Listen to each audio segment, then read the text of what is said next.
Hello, and welcome to And the Runner-Up Is. This week on the show, we'll travel back in time to the 42nd Academy Awards, which awarded the films of 1969. George Roy Hill crafted a beloved, crowd-pleasing Western starring two of the hottest stars of the day, Paul Newman and Robert Redford, with Butch Cassidy and the Sundance Kid.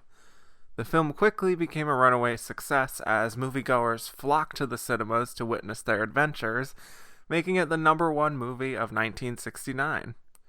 The film went on to be nominated for 7 Academy Awards and won 4 of them, but it was another film that had a little more relevance to contemporary America that took Best Picture in the end, Midnight Cowboy.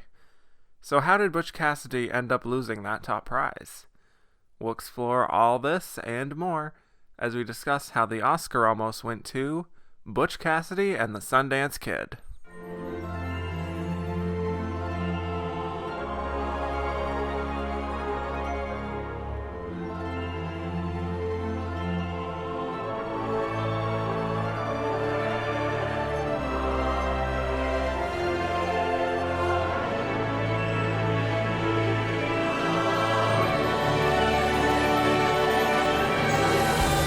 Hello, and welcome back to And the Runner-Up Is. I am your host, Kevin Jacobson, and welcome to the 60s. Here we are. We're out of the 70s. We're going back in time, starting with 1969. And what better person to have on a 1969 episode than the founder of AwardsWatch, who you heard talking about Brokeback Mountain in the films of 2005, Fargo in the films of 1996. He also joined me for some nomination coverage. Erik Anderson. I'm not sure what you mean by that, by 1969, but I'll take it. Yes. Hi. How are things? How have you been? I'm here. You're here. You made it, and that's what counts.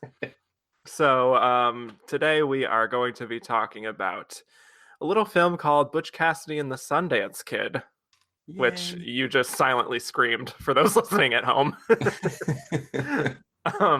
So to get into a quick summary of the film, it is a Western that is loosely based on the story of Butch Cassidy and the Sundance Kid, of course, Robert Leroy Parker and Harry Logabaum.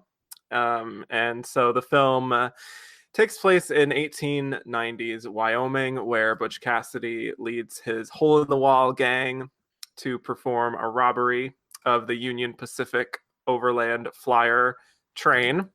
And they rob it once, and it goes successfully, and then they go to rob it again, and that does not go quite as planned, and they are soon chased by a group of lawmen.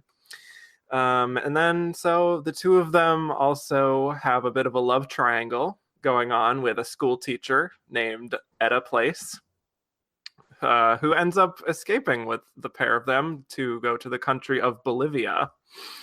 And after they arrive, she helps them out as they continue their little robberies while kind of constantly looking over their shoulder. So the film was directed by George Roy Hill and written by William Goldman. Stars Paul Newman as Butch Cassidy, Robert Redford as the Sundance Kid, Catherine Ross as Etta Place, and a whole bunch of other people in smaller roles like Strother Martin, Henry Jones, Jeff Corey, George Firth, Cloris Leachman, and Ted Cassidy. So Butch Cassidy and the Sundance Kid made $102 million at the box office, making it the #1 film of 1969, and was nominated for 7 Academy Awards, winning 4, but not Best Picture.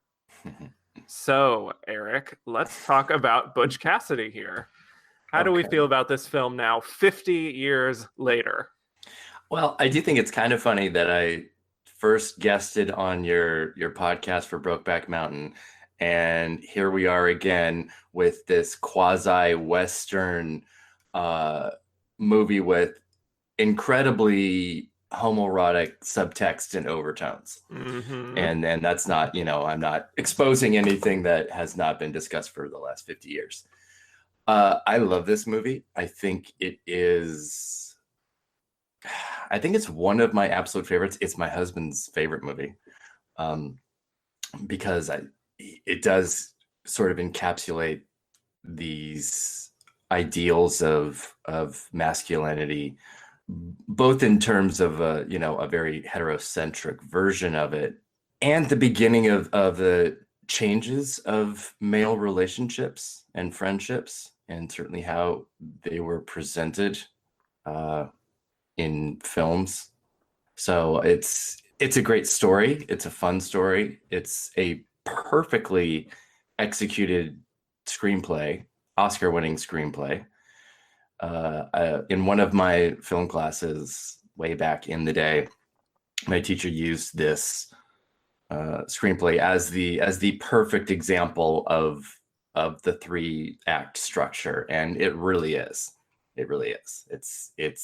It's a quintessential film. It's an important film if you are just kind of getting into film studies. So it's a necessary film. Yeah, totally agree. I think the success of Butch Cassidy and the Sundance Kid falls a lot on the shoulders of its stars, really. And Paul Newman and Robert Redford have this really effortless chemistry, I think. Yes. And they just, you can tell that they're friends, I think, in real life. They just play off each other so well. They have their own great little quirks. And I think you just like spending time with them, really, which is sometimes half the battle with for some films like Western style for me when it comes to actually appreciating them. And I think it also turns that genre on its head a bit. It makes it a lot more joyous and fun, and Catherine Ross's character, even, she's not just the love interest. She gets to get involved in things of her own as well, and actually teaches them a whole other language, which doesn't always go great, but she's still very much part of kind of like a trio in a way. Yeah. And they're just adventurous guys that you just want to get into hijinks with, and even though they mess up a lot, that's part of their charm, I think. Yeah, I couldn't agree more. They are, even though they're, you read about other people that were possibly in contention and could have been playing these roles. It is certainly a thing where it's impossible now for me to think of anybody else doing this. And yeah, their chemistry was extremely natural, whether it was combative or goofy. But I mean, they were just at the height of their careers and likability at the time. So it's definitely undeniable. Yeah, and let's just say it, they're both very good looking in the film. I must say, like, they are both just like at the peak of their, just charismatic movie star looks. Which I think it helps. It helps. It certainly doesn't hurt. Yes. And so, like, when I'm looking at Catherine Ross in this movie, where she's just like basically in a love triangle between the two of them, I'm like, that's a pretty ideal situation she's got right there. It really is. And just imagine a few decades later, it could have been, a little bit of E tu Mama Tambien. Yeah. So, I also want to commend the cinematography of the film by the great Conrad Hall, because he is, this is one of his best looking films, I think. And especially the opening, like, sepia tone introduction we get of the two characters is really, it feels very modern almost. And like the little vignettes of the still photography in the middle that kind of help bridge the beginning and the end, I think is kind of cool. And I also have to say, I was surprised to see that the score by Burt Bacharach was kind of divisive, because I thought it added a lot to the film. I don't know if you had other thoughts.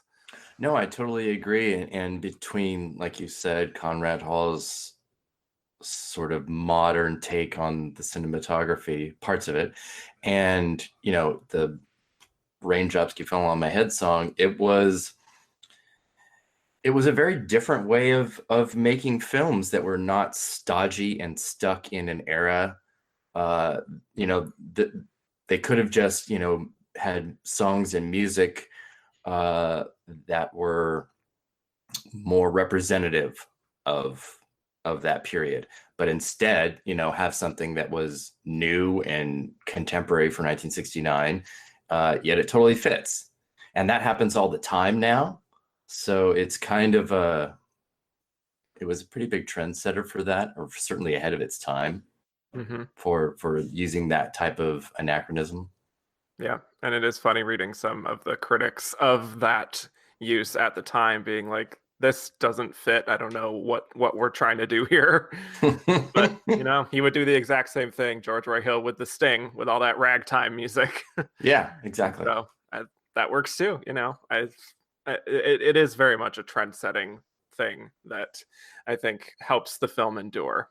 I also love, I have to say, the use of practical effects that I noticed a lot throughout this film, because like thinking about it now, I'm sure they would have used some CGI for things, but like something like the train explosion where Butch Cassidy uses too much dynamite and it kind of goes all over. And I mean, that's all very visceral, and you really feel that even in the context of a very humorous movie, and it's kind of fun to watch at times. You kind of feel the blowback of that in a major way. So yeah, I think on a production level that the film is absolutely top notch. Yeah, I agree with you on the practical effects element, and it's kind of because of its period, very not pre-special effects, but certainly didn't use them in non-science fiction and more traditional genre type films. Yeah, it's appreciated much more because you don't you're not spending a movie identifying what's real and what's not, because you don't ever get to pull yourself out of that. You're immersed in it because what you're seeing is what's happening, essentially. Yeah, absolutely. I also want to go quickly back to the song element with The Raindrops Keep Falling on My Head. That segment, what do we think of that one scene? What do we think of it? Like, yeah, I mean, I saw some people being like, this is odd. It doesn't really fit with the rest of the film. It's just kind of this modern song with Paul Newman and Catherine Ross going off frolicking on a horse for like 3 minutes. Well, it's like I said, this is 1969. I was not born yet, amazingly. Wow. So I did not see it at the time. So in context of it coming out and seeing it then, I don't have that. So I would have seen it in the 80s, which would have been, almost 20 years after. And I didn't find it disruptive at all. I found it pretty fantastic. Yeah. But again, I think it is, especially if you're studying anything with film, it is a good idea to look at what the responses were at the time, because you really have to look at any movie in the context of when it was made and everything that was happening, politically, socially, whatever around it. And I can't help but think of, I'm not sure if you've read it, there was a review written about the movie Heathers by this 24-year-old who did not understand any of it at all and was only looking at it through the context of 2019. Right. And their 24-year-old experience. And it got dragged pretty hard, and deservedly so, because it wasn't respecting the concept of film criticism and putting a movie in context of its era.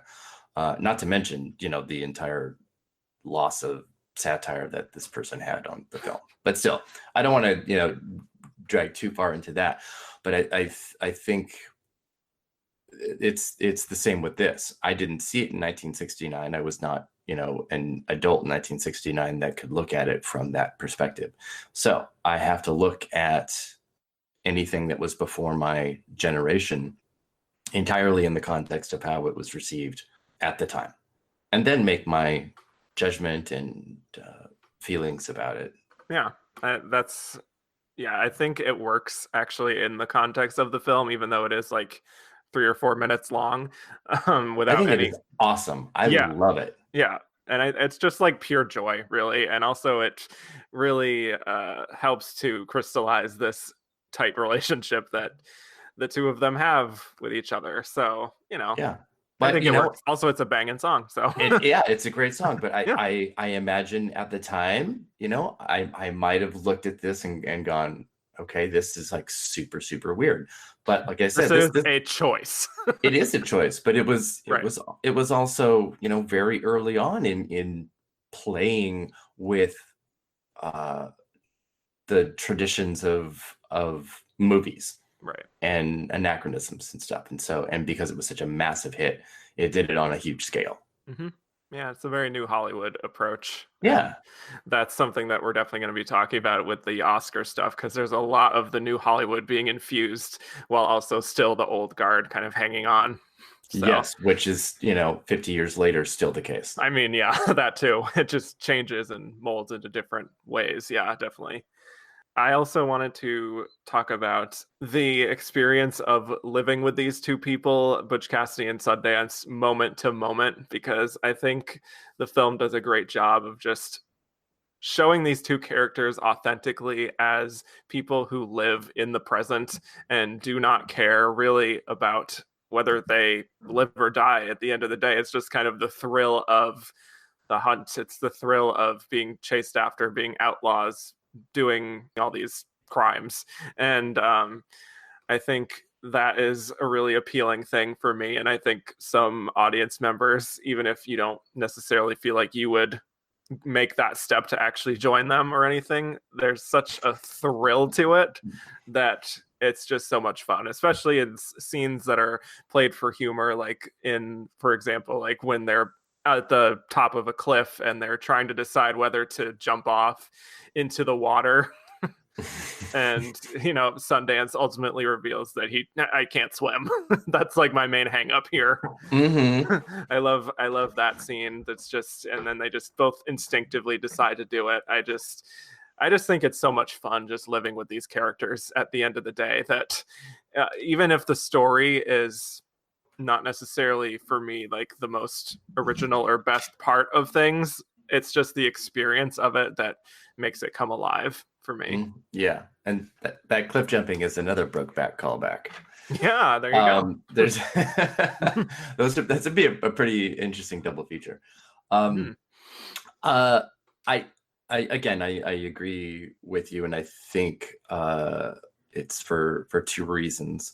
One of the main reasons people go to films, go to movies, especially something like this, is for the vicarious element of it. Of, I would never do this myself, but this is let me participate in the way that I can. But in terms of Butch and Sundance, and they've chosen this life, which is an extremely risky one, where they could be killed at any moment, but they know that, and it's the thing that also propels them and keeps them going. But I mean, this is a classic. This is our one last thing, and then we're out, which is as old as time for storytelling. But it's as old as time because it continues to work, and it works when you have players that are so charismatic and infectious, and a story that is really convincing and propelling. Yeah. And also, I mean, let's talk about it. The Old Man and the Gun is, all these years later, is a great example of one last time, both in Robert Redford's career and in the context of the film itself. So, yeah. Yeah, if that ends up to actually be his last film that he acts in, it will be a very clever and nice, not bookend, but way to kind of end that. Definitely. Yeah. Yeah, I do love that you do also, even though you're feeling that joy, you do get the feeling that they could get caught at any minute. And Yeah. that paranoia they feel, especially like, for example, when Butch Cassidy spots a man with that white boater hat in Yeah. Bolivia, who is Joe LaFour's, Yes. and he thinks it's him because, it's the hat. And I feel like that's really palpable. So I like that you do have that danger element while also not really losing that sense of fun in a way. So it's Yeah, a really great blending of tones, I think. it is. It's buoyant. and Good and word. and Yes. it does a great thing for the audience of making them root for somebody that, in a different context are not people that you would root for. But it's flipped, and they're not bad guys. They're good guys. They're still, committing crimes, but you're still rooting for them. It's a really, I mean, Bonnie and Clyde is the same way. It's a pretty classic thing that films do, and that is upend what you think is right and wrong, and present it in a way that challenges how you think about things. Mm-hmm. I love that. Yeah. There's also a great quote in the film that really epitomizes the entire theme, really, which is from Sheriff Bledsoe, who says, "Your times is over and you're gonna die bloody, and all you can do is choose where." And I love that. It's very insightful, and I think that's really clear by kind of the end of things, where things end up where they're clearly going to be gunned down by everyone in Bolivia, seemingly, because they're like dozens upon dozens of troops come out to hunt these two people. And they're just like, let's go to Australia. Like, let's just start over and do this whole thing again. And I think they know that this is probably going to be the end for them, but they also still just have that sense of hope in a way of being like, hey, we could just start over and do it in a new country and see how far we get, really. So I love how the film ends with that. Yeah, and I mean, I don't know if it's exactly that they think they're gonna get out of it, but they are. Yeah. They're going into it without fear, which is kind of great. And I mean, I think it's impossible to not think about Thelma and Louise, which is very, very much the 90s female version of this. And it's, I mean, even quite a similar ending. Exactly. Really. Yeah. And also the homoeroticism, things like that. That too. It's almost inevitable, but yeah, it's certainly palpable in both. But yeah, I like the end too. I like exactly how it stops. And again, I mean, both of those movies, you can put them side by side of those endings. It's like right where it stops the frame, you're just there it is. Yeah, ending right on that freeze frame, and they're just doing. But it is it's hopeful in a sense. Yeah, I mean, they're kidding themselves, and they know that they are, and that's the thing I think that works, I guess, for the audience. We know that they know that what they're doing, I guess, is the best way to say it. Right. They're not kidding themselves. They're not kidding the audience. We know that. We're jumping with them. It's a really the best way that you could end this particular story, and we don't need to see them die, obviously. Like we kind of know where this is all leading to, and the fact that it just ends on the two of them kind of doing what they know and love is really kind of nice, even though they're about to be gunned down. So yeah, it's an interesting ending. I think too, it is the counter to the end of Bonnie and Clyde, which is absolutely the opposite of that. And had they, gone into the very next frame, it would sort of feel like that. So this gives it an originality and a freshness. Definitely. Do you think, I don't know how recently you've watched the film, but like it's been a very long time. Fair enough, but still memorable, yes. Clearly. But Do you feel that there's any sense that this has become outdated in some ways, or do you think a lot of it just still holds up? I don't think it's actually outdated at all. Not only because of its influence of, the movies that we talked about, plus dozens and dozens more. I don't, because again, from the look, from the performances and the screenplay and the song, it's not stuck in a time period for me. And so I don't feel that it's outdated at all, not in the way that many movies can be. But also too, it's easy to look at a movie that was made, say in the 80s or even the 70s, and takes place in the 70s or 80s, and have that feel dated, because you're hearing, terms and phrases that aren't used anymore, but you still know and are familiar with. So that sort of feels dated. When you're talking about something that predates, not only everybody alive watching it, but film completely, that has a timeless effect if it's a good enough screenplay. And this is. So I don't think it's outdated, mostly because of that.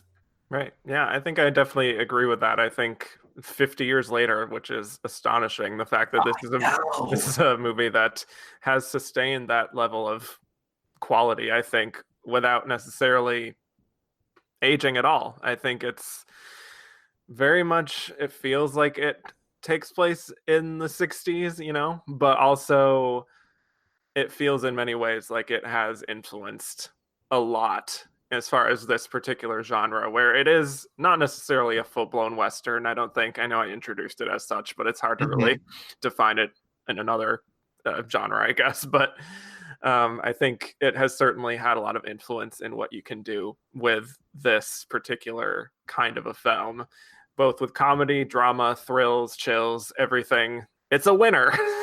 10 out of 10. Yes. I don't really have any flaws with it that I can really think of, which is it's why it's such a really perfect movie and a timeless movie. Yeah. It takes everything from the very early days of film to, from something like The Great Train Robbery, and all the way up to 1969 by using that contemporary song, which locks you into the late 60s. And it merges 50 years of film and style in one movie. It's pretty flawless. It is. I agree. And they're gay as hell, and I love it. Exactly. So yeah, that's Butch Cassidy and the Sundance Kid. It is a bona fide classic. It still holds up, and yeah, it makes sense that I think that it was the number one film of 1969, because it merges so many different elements, even of where we were as a culture. I think that it could become a 4-quadrant hit, so it makes sense. Yeah. So there you go. And when we come back, we'll be talking about why Midnight Cowboy won Best Picture over Butch Cassidy and the Sundance Kid. They robbed trains. Stop it. Looted banks. Manos arriba. They got him up. Ah, you're so damn smart, you read it. And one girl shared their love and larceny. Raindrops keep falling on my head. And just like the guy whose feet are too big for his bed, nothing seems to fit. Those raindrops are falling on my head. What are you doing? Stealing your woman? Take her. Boy, you're a romantic bastard, I'll give you that. Then, Mr. E.H. Harriman of the Union Pacific put the top lawman in the West on their trail. They're very good. If he'd just pay me what he's spending to make me stop robbing him, I'd stop robbing him. They were outlaws, running out of time and out of space, and a changing world was closing in on them. From the American West to New York, to the dangerous new frontier of Bolivia. Bolivia. Well, he'll feel a lot better after he's robbed a couple of banks.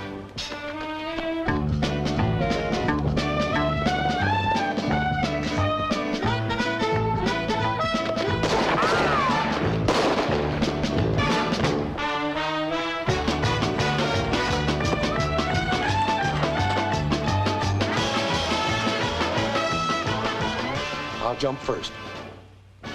And you jump first. No, I said. What's the matter with you?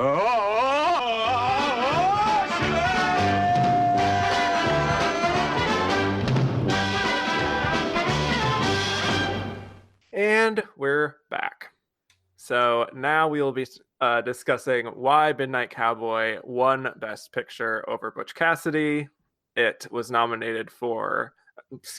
Cassidy was nominated for 7 Academy Awards, including Best Picture, Best Director, Best Original Screenplay, Best Cinematography, Best Original Score, Best Original Song, and Best Sound, and it won 4 of those, including Best Original Screenplay, Cinematography, Original Score, and Original Song for Raindrops Keep Falling on My Head.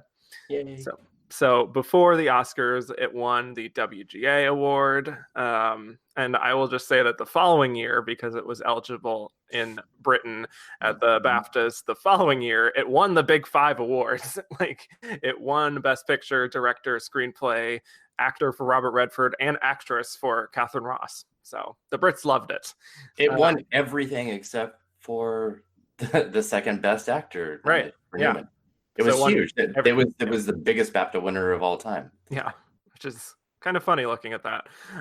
But Midnight Cowboy, before the Oscars, won the BAFTA of that year, and the DGA and the WGA. So let's talk about these 2 movies, because I feel like once again we have a situation where we have 2 movies that are somewhat similar, because we are having 2 male leads in many ways. Some homoeroticism happening a bit. So why do we think Midnight Cowboy ends up taking it here? Because this is quite an unusual Best Picture winner in history right now. It is. It's extremely unusual. And again, this is all about time and context, because at the time it was rated X, but that was before, what X would be considered to be now. It would be an R now, a pretty simple R. Goodness, it's so strange, because you can point to a few elements from Butch and Sundance that were missing in terms of nominations as to why it couldn't close the deal. It didn't get nominated for editing, and that at the time was like one of those locked in needs. It's Newman and Redford neither got nominated, because both Hoffman and Voight from Midnight Cowboy did, although that would have been pretty fun to have double nominations. Yeah. I think Midnight Cowboy, because it was so subversive, and that was an extremely contemporary of the time movie versus Butch Cassidy, which felt nostalgic, I think, for some people, that it was the turning of the corner for films. It was when they were allowed to drop all of the Hays Code rules and how it presented violence and profanity and sexuality, and it was so explosively progressive in that sense. And as we've seen from the Oscars in the last 50 years, there are moments where they take the opportunity to recognize a social push or a progressive moment in a way that is a little self-serving, or a lot self-serving, to make them seem pretty cool and hip and all that. And I think there was a little bit of that with this. Yeah, I do. I think that was a big part of it. Yeah. I would say in comparing the two of them, that Midnight Cowboy feels like it has a little bit more to say about like contemporary America, things like that. Mhm. And that certainly was a big factor in things. And yeah, I do think maybe part of I think it was a big push by younger members as opposed to the old guard, of course, that this was really the movie to pick of this lineup. And, they didn't necessarily have many other options here outside of maybe Z. Yeah. But I think the film also had really great rave reviews. And Butch Cassidy, I mean, we talked about it a little bit, is how it did have some detractors in what it was trying to do. And Midnight Cowboy had its own because it had to deal with the fact that it had an X rating, and some publications weren't even allowed to cover it or didn't cover it at all. So they both kind of had little cons to them, but I think Midnight Cowboy is ultimately a lot more of a deeply affecting film than what Butch Cassidy does, which is good. And obviously we talked about how great it is and it's fun and all of that. But, I think when you're looking at the Best Picture as a weighty achievement, as they certainly did quite a bit around this time, that this was kind of the clear film to pick. And also I think it is a film that had a lot of things leading up to it. A lot of films like Darling, for example, and Alfie and The Graduate, things like that, kind of exploring sexuality and realism in a major way. Like they're kind of dipping their toe in for, the past few years. And now here is really where it crystallizes and they give it Best Picture, a film like this. So yeah, I think those are all, yeah. I think that's exactly right. I think we're basically in agreement. It just represented a new Hollywood approach to filmmaking that would turn the 70s into, I mean, arguably the best decade of film, because it was when, film was allowed to completely break out of its shell, completely. Yeah. Like everything was gone. Right. And we got some of the greatest films of all time. And this kind of kicked that off. Yes. So this film was like, here's the door, go through it. Have fun. Yeah. Yeah. So yeah, it is very much a trailblazer in its own way. And I do think that X rating and the kind of hubbub around it probably helped it a lot in terms of making it kind of the cool factor, which they always tend to like. Yeah. So, it didn't, I don't think it hurt it. I mean, again, this is an era that had, adult theaters in Times Square. This is not, it's not quite the same as we would think now. So just like with Butch Cassidy, we have to put this exactly in the context of 1969 and the context of what X meant in 1969 and how people thought about that at the time. So I don't think it had the ooh factor that we might want to attach now. Certainly not the way that, thinking, of something like Showgirls. Yeah. Right. I mean, we should also just mention that the X rating really comes from the fact that there's, the homosexual content in the film basically is kind of what put it over the edge. Yes. So. And it's 50 years later, that can very much be the difference between PG-13 and PG-13 and R. Right. Still. Yeah, still. 2019. Yeah, absolutely. So yeah, things have changed in some ways, but I think that is another one of the cases where it takes different shape. So going to some of the questions that we got for quite a few for Midnight Cowboy, actually. One of them is Ronnie Castle, who said, do you think it was right for Dustin Hoffman to be nominated as lead, or should he have been in supporting? Doesn't have much screen time compared to Voight. That's what he says, not me. Yes, yeah, I got that. Yeah. No. Oh, yes, the classic is a category of fraud. It comes up every year. I think maybe, but I think there's an argument for both. It is more Voight's story and journey. Yes, he is the Midnight Cowboy. Yeah, but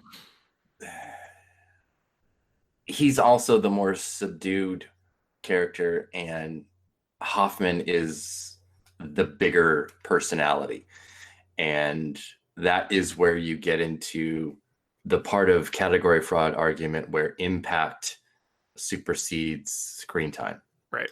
And this is certainly an example of that. So I don't personally have any issue with the category placement. It would be interesting, though, had he been, pushed and nominated in supporting, that clearly either Redford or Newman would have gotten in. Mm-hmm. And if we wanted to pontificate that for a moment, I would say it would probably be Redford. Yes. Well, that is actually one of the other questions we got. So we will get to that when we do. So I will just say Dustin Hoffman is in the right category. I think he does have a lot of impact, even if it might not be his story, quote unquote. If he was a woman, he would be in Best Actress. So that's really where I think it's pretty clear. He has a lot of impact. He is very much, he's like, he is very over the top in many ways, in the right way for the character, but still, yeah, it's a two-hander, I think. Yeah, so to speak. Yes, pun intended. So Claudio Alves, going off of that, says, if Dustin Hoffman had been nominated in Best Supporting Actor, do you think he would have won?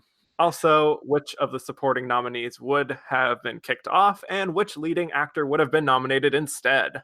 Oh my gosh. Okay, well, that's a different... Yes, so who wins? Do you think Dustin Hoffman can beat, Gig Young in They Shoot Horses, Don't They, in this case? I think he very well might have, because this would have been postgraduate. This would have been his breakthrough in that, his like Oscar breakthrough. Yeah, I do think he could have won, especially since They Shoot Horses, Don't They did not get Best Picture nominated. Right. Who would get? Oh my gosh. Who would get into Best Actor? Well, I mean, do we think Robert Redford? No, I think it's Robert Redford, but I'm looking at the supporting actor nominees and who Hoffman would replace. Right. Because I want to say Rupert Cross. Probably. I think Anthony Quayle. I don't know. Name recognition wise, it would be the most likely. Yeah.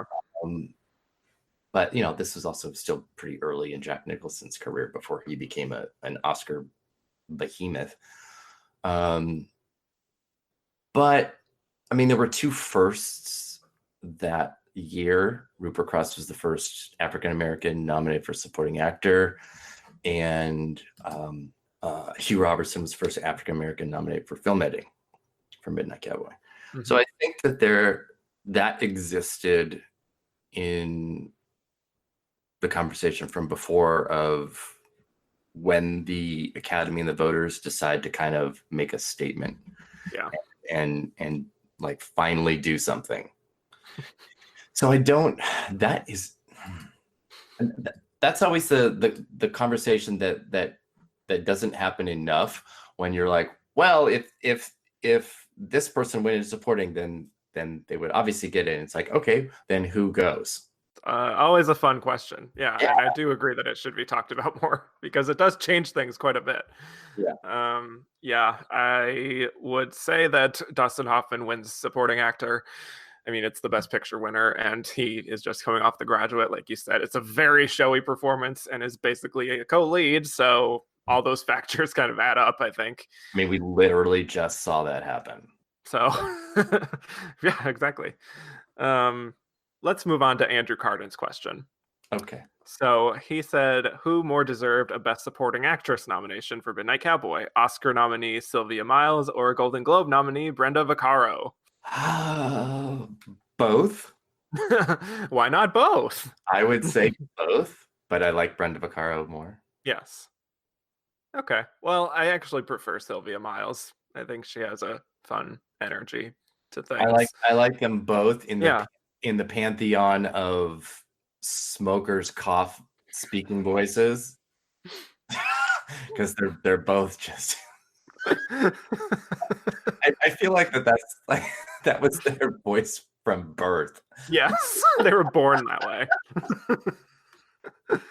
Yeah, I don't know. I think, yeah, I would have been fine having them both there. I don't know who I would necessarily kick out for Brenda Vaccaro, but Catherine Burns. yeah, probably. I mean, that is what would have probably happened. I don't know if I also feel that way. Yeah, that's more what I meant. Yeah. Okay, yeah. Both. The answer is both. The end. So let's move on to other Best Picture nominees. We have Anne of the Thousand Days, Hello, Dolly, and Z. So, Gordon at Mark Wahlberg said Butch Cassidy is clearly the runner-up, but after that, which of the others was the most likely? All had different factors working for and against them. Editing win / only other director nom plus foreign bias for Z. Most noms plus no director nom for Anne, and 3 wins plus not very good Hello, Dolly. Okay, so what do we think was third in this lineup? Z. Yeah, I think I'd agree. I mean, film editing is a huge victory, I think. And it was another one of these films that made an impact, I think. And it is the second foreign language film nominated for Best Picture. Happens many years later after Grand Illusion. And it is a film about kind of the politics of Greece. And I think that was something that was very much in the news, very current. And I think the Academy would probably trend more towards something like that over another film about British royalty in Anne of the Thousand Days, or Hello, Dolly, which literally doesn't even get any other nominations above the line outside of Best Picture. So yeah, I think it's Z. I mean, Hello, Dolly getting in is it's a perfect example when you look at this Best Picture lineup, where you have Midnight Cowboy, which is here is the future of film, and you have Hello, Dolly, and here is the past. Yeah, very much so. Yeah, these bloated musical epics that comprised a lot of the 60s, especially. Absolutely. Yeah. So this was kind of the last gasp of that, I think, in many ways. And, you could say Fiddler on the Roof was part of that too, but I think that's a better movie, to be honest. So which of these films interests you the most as far as discussion here? Do you want to talk about Hello, Dolly, since we're on the topic? We can. briefly. Yeah, talking about any of them, but so Barbra Streisand is the titular Dolly. And what do we make of this casting choice? Because I know that it's controversial, and some people say she's too young, that she's not right for the part. She's fine.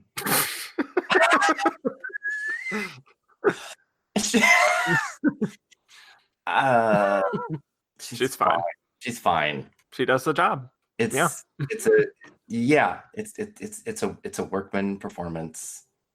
Yeah. It's an obvious performance. Yes. So I hate to say it, but I literally would have loved to see almost anybody else.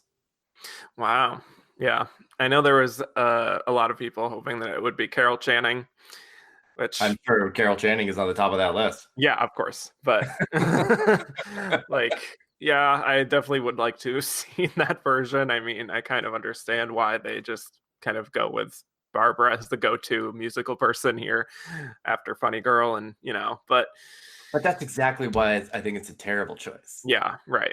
Because it's 1 year later, and it just feels like you were just there. Right. Yeah. I don't know. She's fine. She gets to wear great clothes. She gets to be a diva. Whatever. It's yeah. fun. Yeah, I will say that I don't love Hello, Dolly from this lineup. It's definitely one of those where it just kind of barely gets in as the number 5 slot, I think, compared, looking at all the other nominations. Seems pretty clear. it still won Mm-hmm. 3 of them. I mean, this was like the most spread out year. It's weird Yeah. because this is an era where, you know, sweeps were almost every year. Mm-hmm. So to have these 3s and 4s and stuff is pretty wild. Yeah. But I mean, it speaks a lot that, you know, Streisand was able to win the year before and couldn't even get nominated here. Yeah, that feels pretty telling. Yeah. We did get the question from Jeffrey Kerr just asking how it got nominated, basically, despite being a critical and commercial disappointment. And he just says, could it have been thanks to the support the film received from the below the line categories? Definitely that, but Yeah. I think it is more what I said before, is that it marked the end of the Hollywood musical as a easy Best Picture contender. Mm-hmm. I think it's definitely the below the line support for the film. I think definitely helped it out a lot. The old guard very much helped it out a lot. And yeah, it was the last gasp, like I said. Yeah. We also got a question from Sam Coffey, who said, Sam, did they do Gene Kelly dirty by not nominating him for Best Director? So he's on the other end of the spectrum here. No, Sam. Come on, Sam. No. And he also says, and Babs not an actress for the eponymous role. No, again, part 2. No, again. Choreography is very good. So I guess, you know, on that level, I don't know. Depends on how you define directing. But well, as a film, choreography category at the Oscars, it would have won that. So, right. But there isn't. So no. Period. Yeah, he was fine. We don't need to nominate him or Babs in this particular film. No, no. No. The end. So let's move on to Anne of the Thousand Days. So we have another British royalty, you know, Anne Boleyn. So interesting story, obviously. But have you seen this film, Anne of the Thousand Days?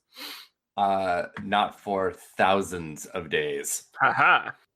So. Well, again, another one of these that I think is benefiting from a lot of the British sort of feelings of importance that were also prevalent in the 60s. We're also coming off things like The Lion in Winter, Beckett, things like that, kind of getting nominations every time. It's the leader, I believe, of nominations, Anne of the Thousand Days. And it's kind of probably telling that I didn't go for this as the runner-up, because it doesn't actually do well with the wins. I think it only wins 1 for costume design. Yeah, out of 10. Yeah, pretty bad.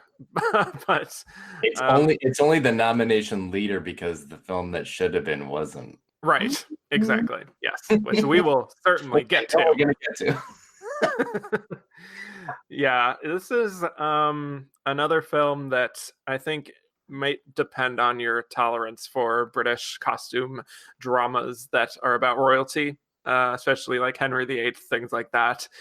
I think it's a perfectly fine movie. I think it is very well costumed. It has great production design, and I will say Geneviève, I believe that's how you pronounce her name, Geneviève Bujold. Her performance as Anne Boleyn, I think, is really a good one, and she balances well off of Richard Burton, who once again loses an Oscar this year for Henry VIII. One of his better performances, I think. And so it's all very well produced, you know, but I don't know if it really excites me much in any way, and it does feel very dated compared to a lot of these other films. So I don't know. I mean, it's a fine nomination, but not a film that I can particularly remember well, even though, you know, I just watched it for this week. Oh my goodness. Well, there you go. Yeah. I don't know. It's fine. Yeah. Once again, that's the theme of this episode. It's fine. Yeah, and then the other one, of course, is Z, and this is where I wanted to get to Claudio Alves's question, who's saying Z was only the second foreign language film to be nominated in the Best Picture category. What do you think prompted the Academy to ignore their usual bias and nominate this French/Algerian production? Oh my gosh. Yeah. That's really tough. Yeah. Because it had been so long. What's it, 30 years? Right? Yeah, something like that. Yeah. Yeah, it is. Yeah. I think in sort of the same way that Midnight Cowboy was such a film of its time. Z was too. This is before we had gotten into the Vietnam War with enough distance to start telling stories about it. But when we could start telling extremely political stories. And I think this is the part of the Academy that really wanted to celebrate that. I don't want to use the word celebrate, but acknowledge it. Yeah. That this was part of the changing world, and that cinema, and in a smaller way the Oscars, are able to help shine a light on it. Mm-hmm. So I think that's probably why. Not that there haven't been, political foreign language films between the two, but everything is entirely dependent on timing. Yes. and everything else around it. It's why it drives me crazy when someone says, well, what do you think if this movie was made then? It's like, no, you that's not how it works. Yeah. It's a pointless everything prompt. Exists.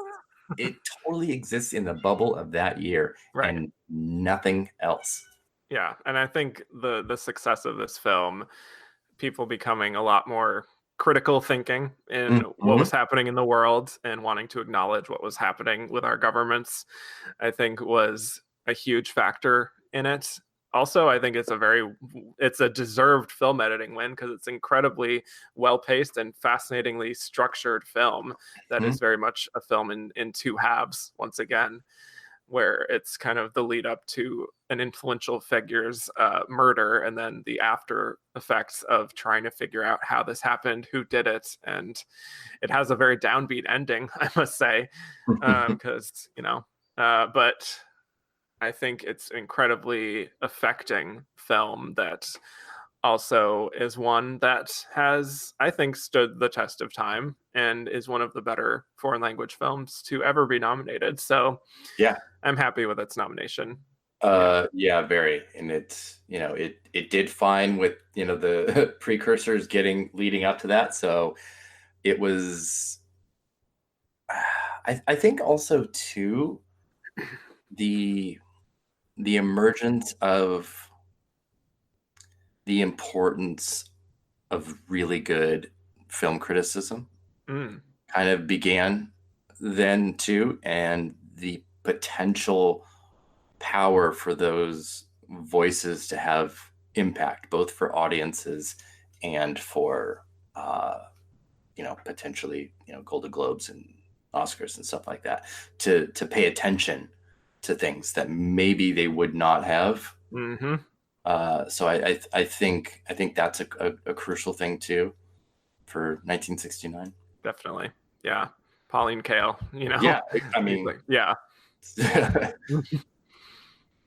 So I just wanted to, because I just saw this from the page, is that the producers of Z refused to accept the Golden Globe for Best Foreign Language Film in protest against the film's exclusion from the Best Picture Drama category at the Golden Globes. Yep. Yeah, which we should remind people is a long-standing ruling with the Golden Globes that no foreign language films can be nominated for Best Picture. No, everywhere else, but not there, because they have their own. And animated. Yeah. And documentary, which has no category. Which will never be represented. at the Golden Globes. Exactly. My goodness. Yeah. So, once again, we still have, things like when people were kind of surprised that Roma was not nominated for Best Picture at the Golden Globes. I know. It's like, yeah, well, we still have this rule for some reason. I don't really understand completely, other than just like they want the publicity of English language films or something in that category. I don't know. It's bizarre. Well, I think people look at it as either weirdly ironic or hypocritical that it's a group entirely of international journalists, refusing international films into their top category. Yeah. But they're all based in LA. They're not, based in their right in those countries. Yeah. So the Golden Globes, that's a whole other episode that we could delve into, really. That's a multi-volume one that needs to be done like decade by decade. Yes, exactly. So interesting lineup that represents a lot of different factors. I think very much an Academy in flux. Yeah. Clearly had kind of teams in a way fighting for control of what we consider the best in cinema.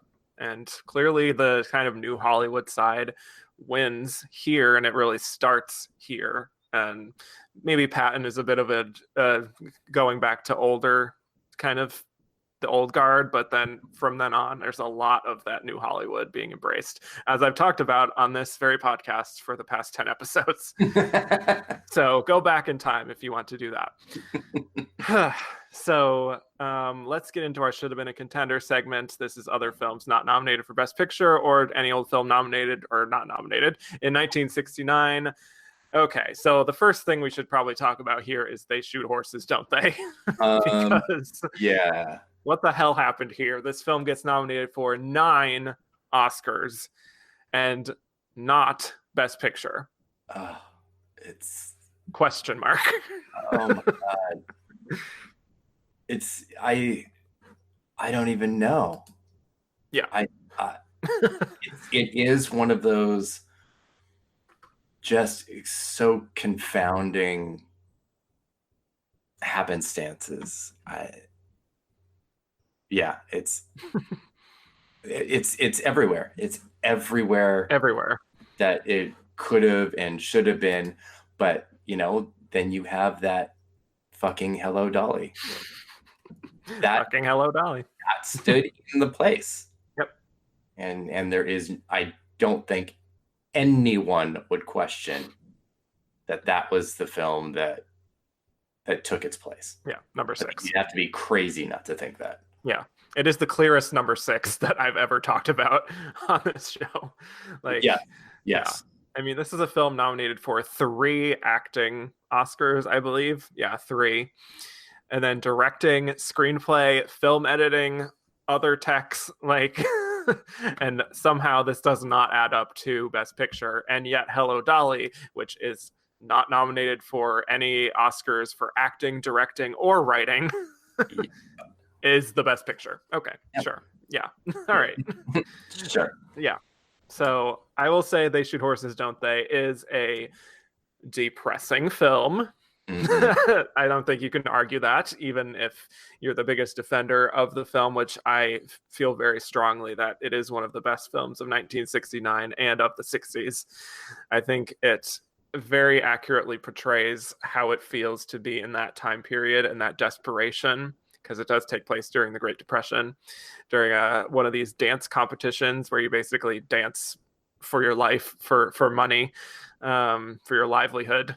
And just the kind of the denigration of these people and how they just get worn down by this experience, and how that is such like a metaphor for how people were feeling at the time is really powerful. And the ending is bleak as hell, but super powerful, I think.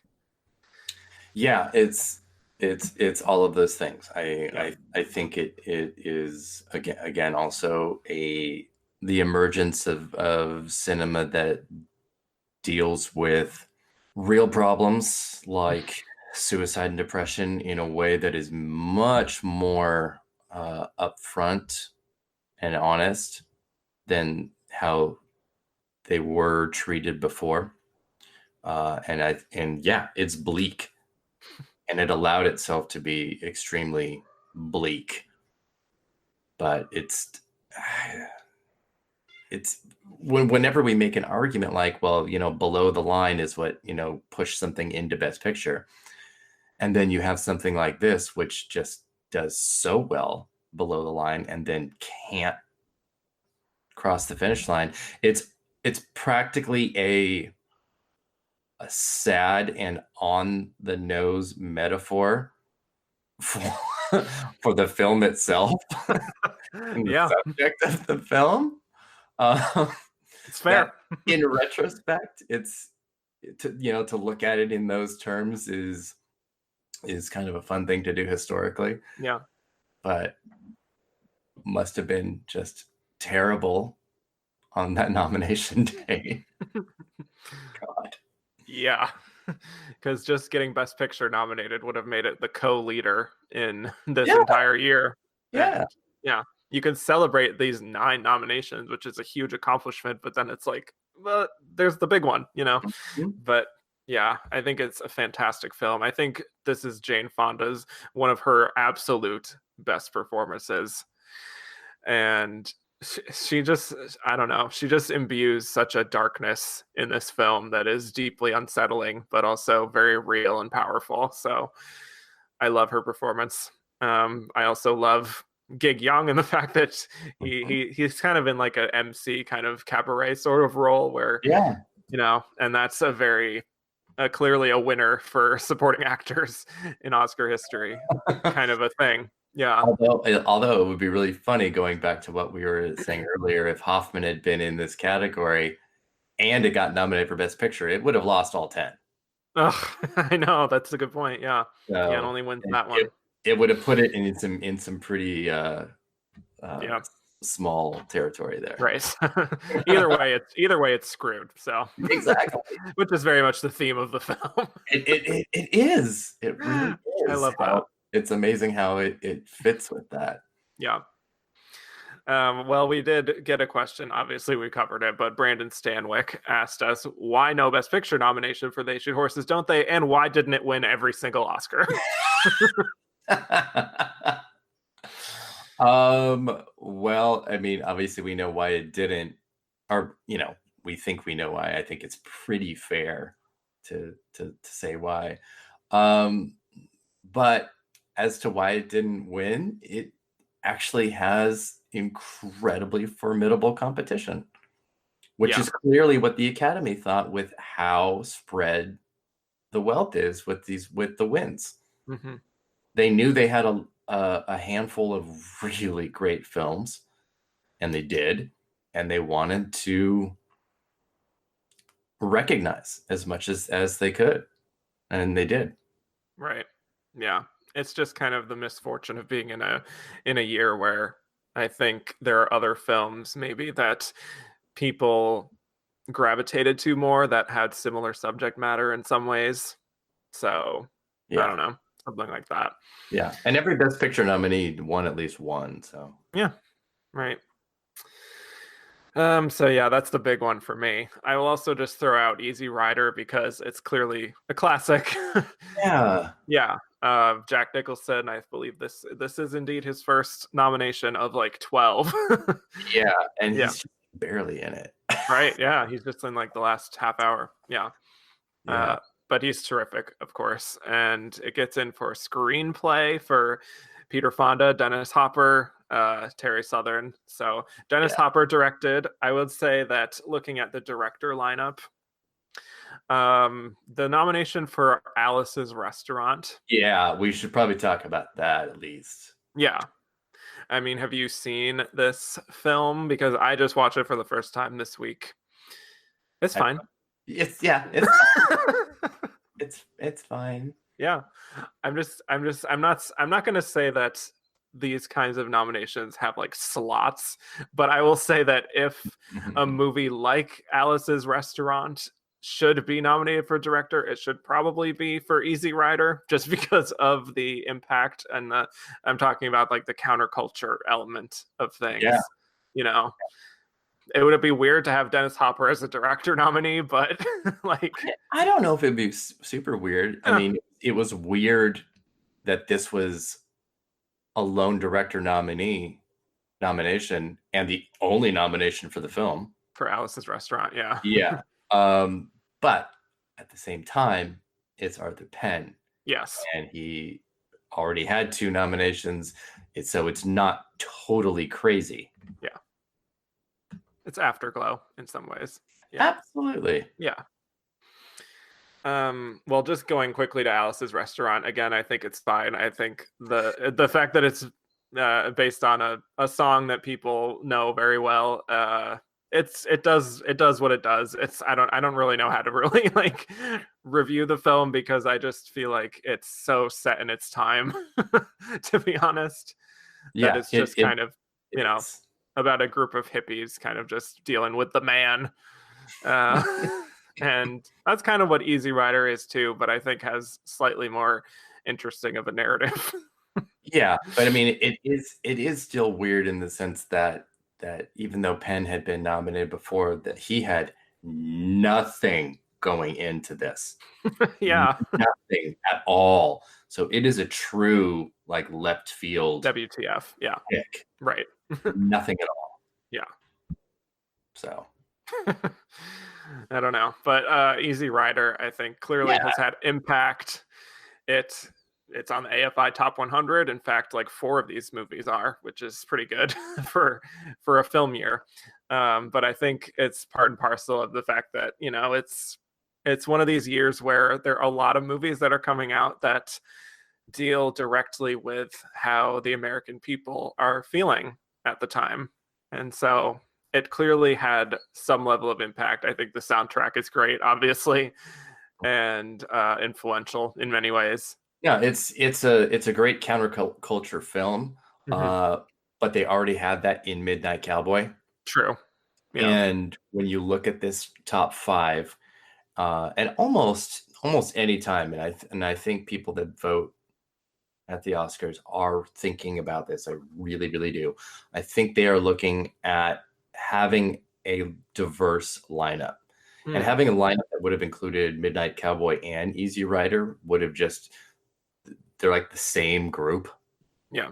And what we have could not be more diverse in its lineup. Yeah. So it, even, you know, not liking Hello Dolly there, it still represents a section of Hollywood and of voters that is unlike the other 4 nominees. And that to me is always a great thing. It might not be a lineup that I always personally like, but I do like when the lineup is very spread out in representative. Subject and representation. Yeah, absolutely. Yeah, definitely. Another film that came out this year, Bob and Carol and Ted and Alice. Yeah. So this was our big fun sex comedy of the year. And this is a genre I like. So I definitely like this film. I think it's fun. I think it's, again, very representative of kind of the discussions that were happening on a societal level about sex and kind of freedom to express yourself on you know, swinging and things like that, especially. You know, very witty, very fun. I think Elliot Gould is very good. Diane Cannon, I'm glad that those 2 were nominated because I think they're better than Bob and Carol in this case. Yes. So yeah, I like the film. It was just on TCM, so I watched it and I greatly enjoyed myself.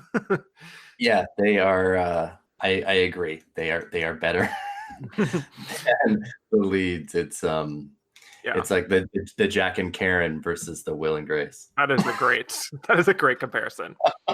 Yeah.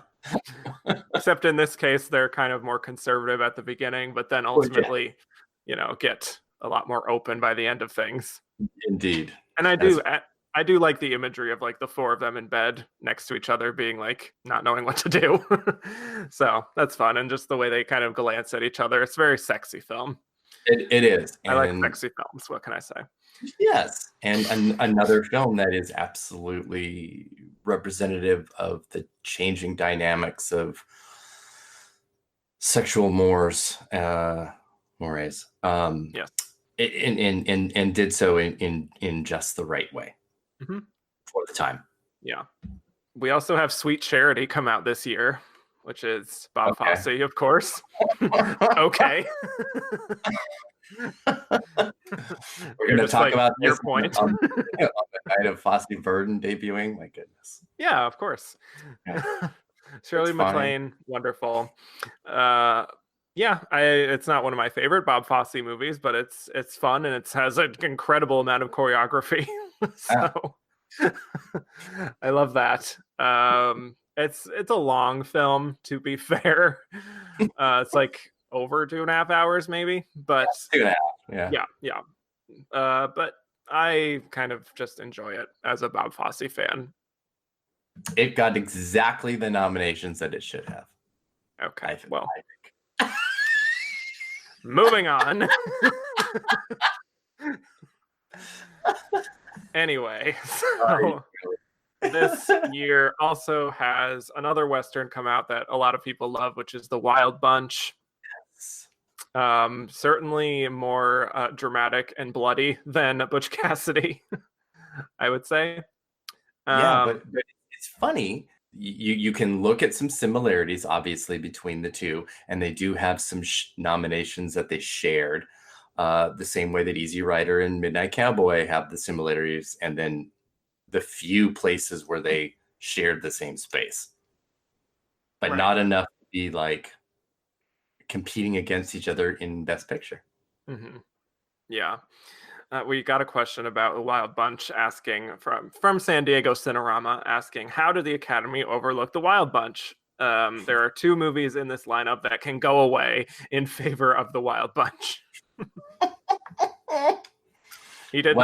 He or she or they did not say which ones, but I think I can probably assume. I think I can assume the 2 based on how much they like The Wild Bunch. Yes. Seems pretty easy to me. Yeah. Well, I'm just gonna say exactly what I said, is that it is a more traditional Western. Yeah. Than Butch Cassidy, and not many of those were being made. That was also kind of the end of that era too. Yeah, it was falling out of favor. Yeah. Which is why John Wayne won Best Actor, disgustingly. But that old sweetheart. Yes. Hey, God, that way. Ugh, so gross. I know. And especially in this year. And that's such a perfect example, like looking at this year too, where you can nominate and give wins to all these, great movies. But when you really get down to it, the desire to celebrate mediocrity becomes so overpowering. Anyway. It's true. Yeah. Anyway, but yeah, I mean, The Wild Bunch is a classic, almost on the level of Butch Cassidy, but I just think that the idea of both of them coexisting in the same top category of 5 doesn't make sense, the same way that Easy Rider and Midnight Cowboy don't make sense together. Yeah, I think it's just Butch Cassidy is probably more fun at the end of the day. I mean, The Wild Bunch does have its fun moments and things, but it also ends on a down note. It ends on a massacre. I mean, it's a powerful film of its own, but I think there are so many different films exploring this kind of general theme that the one that was the number 1 film of the year is clearly the one that was going to win out. I think this is also the same year that Once Upon a Time in the West comes out. So, there's a lot of different films kind of fighting for one slot in a way, I think. Absolutely. Yeah. Absolutely. And again, you just look at what ended up in the top 5, and that's how people voted. Yeah. Yeah. Well, speaking of that Best Actor lineup, I made note of something that I read at Inside Oscar that is just so sad because it involves Richard Burton getting another nomination. This being his 6th nomination. Peter O'Toole, his 4th nomination for Goodbye, Mr. Chips. Yeah. This was a quote from 1969. So Burton said that, I suppose 30 years from now, Peter O'Toole and I will still be appearing on talk shows plugging for our first Oscar. Oh, Isn't that heartbreaking? it is. Yeah. If only they had been American, they would have been able to win a makeup Oscar. Yep. They're just, when you think about it, Richard Burton, Peter O'Toole, just not as good as John Wayne. You know? I mean, seriously. Just not quite on John Wayne's level. Oh my God. You look at that lineup and you're just like, oh God. It's a tragedy. Yeah. Well, Joe Gouveia kind of had a question to that effect, which you already answered, but I just wanted to mention it because he said, John Wayne and True Grit, bad win or horrible win? It's absolutely horrible. Yeah. With that competition. Yeah. That should not have happened. It was horrible at the time, and I wasn't even alive. You weren't even breathing, and you were still. I still knew it. You were still like, oh, that doesn't feel right. Yeah. We got another question actually about a category we don't often talk about on this show, which is Best Animated Short. What? Yes. Okay.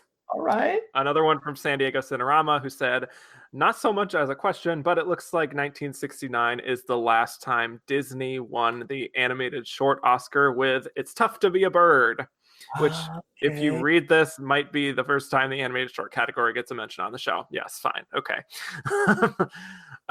So I saw this and it's not true.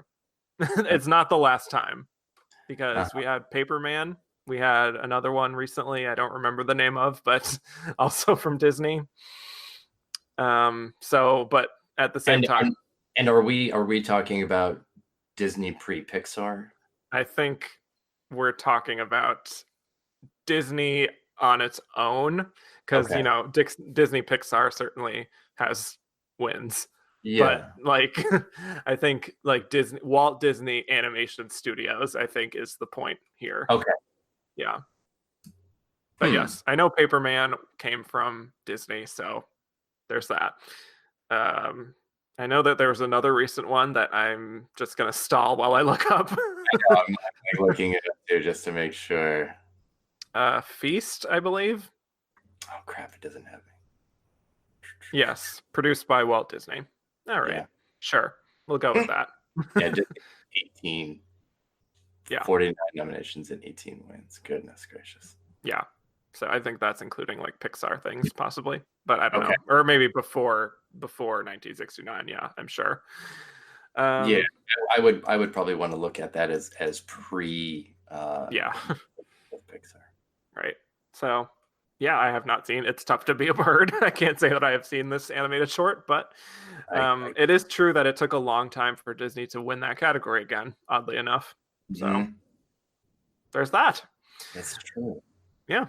The only other movie that I wanted to mention is The Sterile Cuckoo because it has Liza Minnelli in it as the epitome of a manic pixie dream girl. Her name is Pookie Adams, for God's sake. Pookie. Goodness. Yes. And it's another one of these kind of The Graduate kind of films that comes out in postgraduate, where it's kind of about, college co-eds being cute together. Romance ensues. She's very good in it. She's very quirky. She's very Liza, but it's a good performance. Just wanted to throw it out there. Yeah, no, it is. It's Alan J. Pakula. It's good. Come Sunday Morning is a cute little song. Or Saturday Morning, sorry. So, did you have others that you wanted to point out here? I don't know. I'm trying to think of things and look at things. I mean, Goodbye, Mr. Chips had a Peter O'Toole, but I have to say that they did a generally pretty good job, with the exception of Hello Dolly. And so we've already kind of gone on over the ones that would have been should have been in its place. Yeah. It's an interesting year. Once again, blending of the old and the new.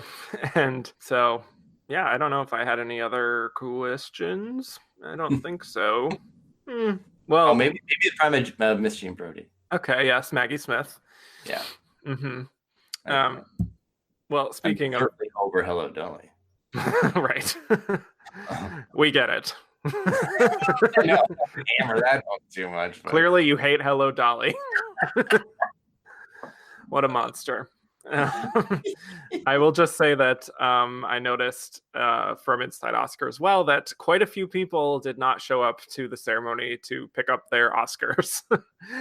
This is a year where Maggie Smith is not present to win Best Actress. Goldie Hawn is not present to win Best Supporting Actress. Yeah. John Schlesinger is not present to accept Best Director. And William Goldman for Butch Cassidy is not present to accept original screenplay.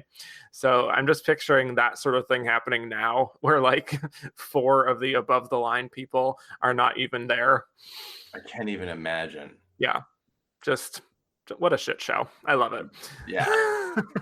This is also a time period where there was still kind of that sentiment of being like, the Oscars aren't really, they're very passé and they're not cool. And they're just kind of like appealing for some actors to feel like you're above the Oscars in some ways. So, yeah, and again, this was the period that cinema was changing too, and I think that they might have just felt that the Oscars were not keeping pace with where filmmaking was going. Yeah, what was actually happening, right? Which is always true of the Oscars. Which is still the case. It always will be the case. They're always going to be behind.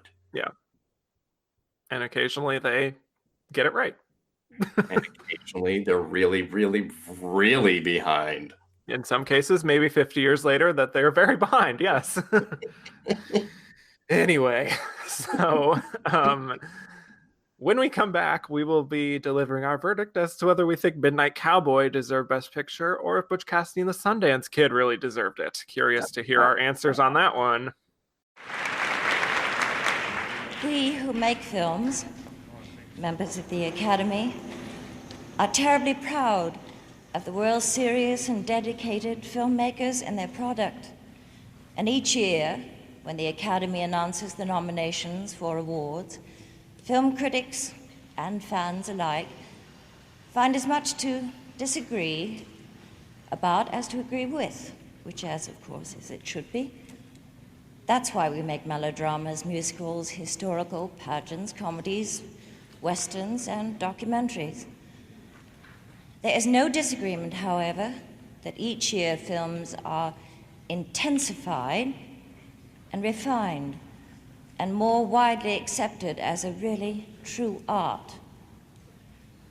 And from an abundance of excellence, we have nominated the Academy these films as the 5 best pictures of the year. Midnight Cowboy, produced by Jerome Hellman. Anne of the Thousand Days, produced by Hal B. Wallace. Butch Cassidy and the Sundance Kid, produced by John Foreman. Z, produced by Jacques Perrin and Hamad Rashidi. Hello, Dolly, produced by Ernest Lehman.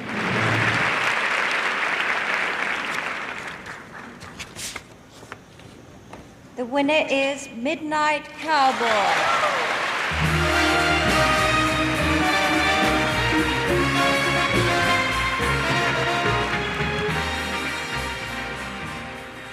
And we're back.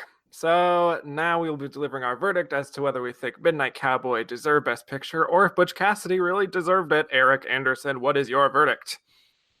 Yes, I do think it deserved it. I am always in favor of the Oscars going for something that is super progressive and representative of something current and contemporary. So yeah. That's fair. I think Butch Cassidy is a wonderful film. I think it's entertaining, but I do think that Midnight Cowboy was the deserved winner in this lineup, very much so. I think they made the right call here, and it's a meaningful film, I think, for myself and a lot of other people, and speaks to a really interesting part of America at that time and still. So I think the film very much deserved to win Best Picture, but Butch Cassidy is a classic, and in another year I probably would have been perfectly happy with it winning. So yeah, I don't know if there's any other Best Picture nominees here that come close to those two, to be honest. So no, you know, I wouldn't. Yeah. So I mean, I would have been fine with Z. Sure. Yeah. That would have been historic and good, but yeah. So I want to thank you, Erik Anderson, for coming on with me again. This was another fun one. Yeah. Thank you for helping me talk 69. Oh my God. Thank you for having me, though. Really, this is a good talk. Yes, I will just say right here that you stepped in at the last minute, kind of. So I really appreciate you coming in and delivering on your A game as much as you could. It helps that I really love both of these films so much. So yes, it's easier to talk about something that you're, at least marginally or very passionate about.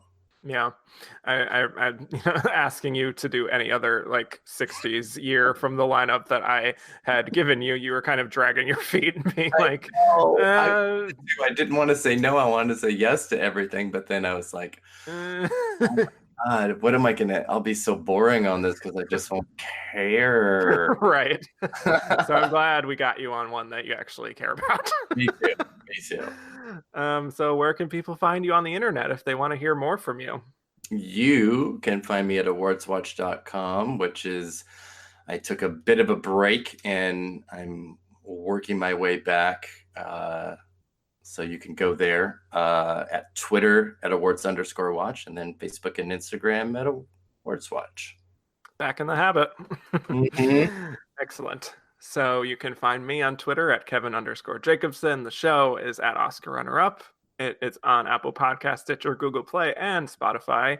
And of course, I should also mention here that I do have a Patreon that I just created last week. And I'm very excited the fact that I have 10 subscribers already, 10 patrons. And I'll just shout them out here so they can hear their names on the show. Actually, quite a few of them, a number of them actually had questions on the show already. So I just want to say a special thank you to Andrew Carden, Charlie Bright, Cody Derricks, Daniel Brilliant, Ian Blacklock, Jeffrey Kerr, Mark Lamb, Oliver Hetherington Page, Ryan McQuaid, and Sebastian Gronbach. So thanks all of you for supporting me. And you can go to the Patreon at patreon.com/andtherunnerup where I have a bonus episode talking about Get Out. So that's a very fun one. And cool. So once again, thank you, Erik. Thank you. And I will bid you all adieu.